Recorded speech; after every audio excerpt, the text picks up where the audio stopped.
Hello and welcome to the channel.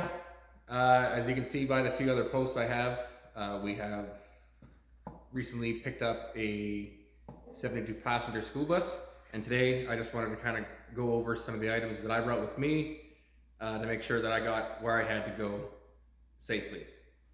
I didn't end up needing to install. I probably should have, but I didn't have any extra diesel at the time to put into the filters. Fuel filters. On this bus there's two. There's one mounted to the engine and there's one under the chassis, on the chassis, under the body, in between the fuel tank and the fuel pump. To go with that, I have been recommended to use diesel purge in these older engines.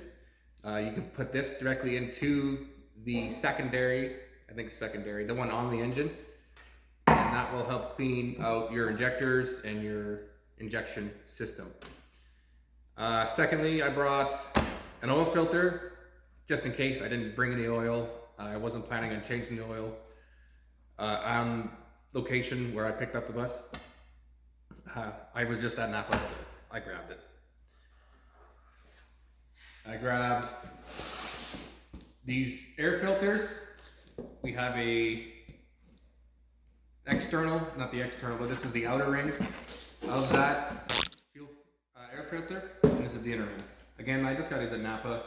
I took my engine info there and gave them that. For these items, if you do have your serial number that's on the engine, you can get your parts from CAT if you have a CAT engine. This one is a 3126E. CAT components are better, but for what I have and the amount of money I want to spend, this worked fine for me. The most expensive part was the air filter. I think this was about $150, $200 for just the air filters. Everything was clean when I went to look. I did pull up the filters and everything was fine there. Another thing I did buy another type of diesel injector cleaner. It was by Liquid Moly. I don't know what it was called, but it was in a little bit of a smaller bottle. I just went into the fuel tank when I filled it up. Other important things to bring just in case: power steering fluid and brake fluid. I didn't end up needing them, but in all my vehicles I usually have a set of just these components.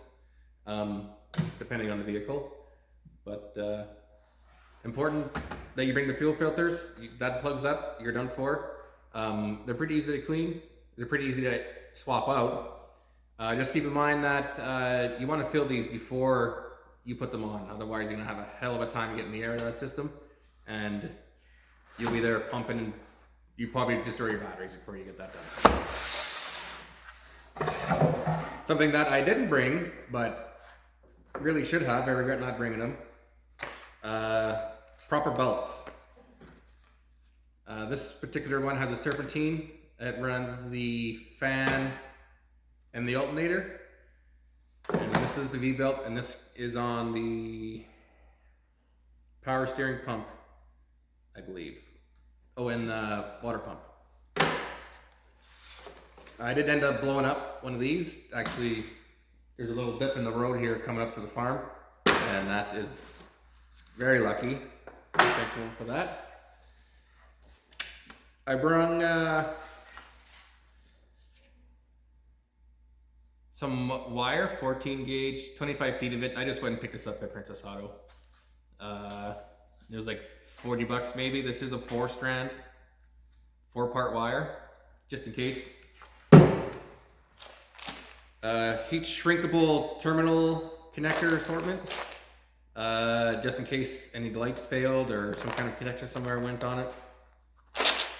Just important to get, and for me, this will probably just stay in the bus forever now. I did have a propane torch with me, just for the heat shrink, and a set of fuses. There's a bunch of other relays and a bunch of stuff in this bus, but most important that you do bring this, so you can very least run your lights and any of the computers that you may have in your bus. This one is an E 2002 It does have the Huey system and an ECM and a TCM in it. And also shop towels, pretty obvious, just to keep it clean.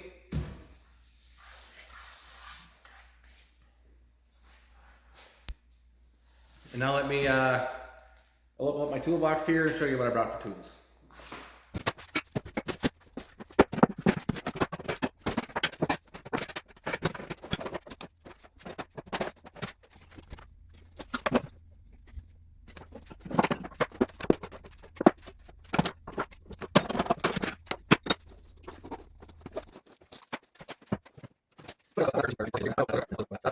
Over here.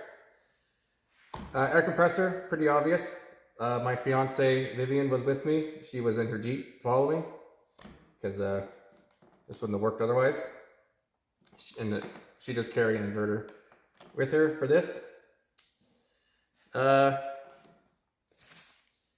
Some nitrile gloves, just in case you do have to swap out a filter or something. You're not going to get all that schmutz all over your fingers. I did brought a tool roll. This is just an assorted sizes of ratchet wrenches.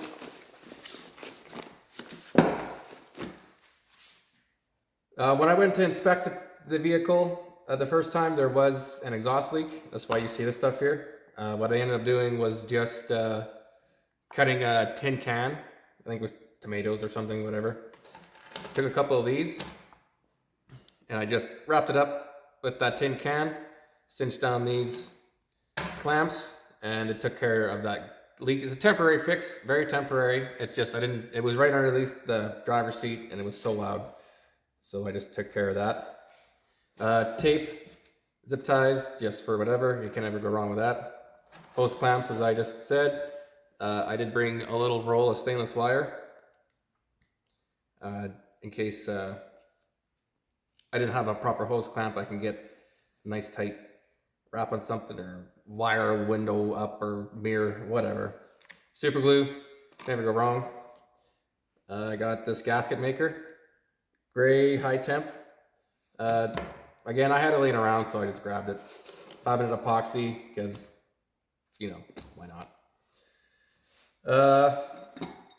Adjustable wrench to go with my set of wrenches here, in case I needed to get on the nut and didn't have an opportunity to turn. Oil filter wrench, this is wraparound style, and the ratchet to go with. Important that you do that. If you do take a kit, most of the small kits are 3/8, and that's not going to work for you. Pry bar, quick pick screwdriver, and a large flathead in a Phillips, because this only goes up to a certain size, and school buses and medium duty vehicles usually have larger screw heads if you do have them. Hammer, just in case you got to fix anything. And in the toolbox here, got more tape, thread tape. This is for any fittings, especially on the heater system that might have let loose. Just a little hand saw, you never know. Knife. This old janky pair of vice grips that I found in the house I bought a couple years ago. Tape measure. Then here we got a pry bar, file, wire brush, long needle nose pliers, big pair of channel locks. These are real handy if you got to get a hose off of the cooling system. You can give it a good bite and you can turn it. And of course, I grabbed the wire stripper pinchers. Go along with that set of heat shrink components I have. Don't forget your socket set, and may as well just take that 10 mil and chuck it into the bush.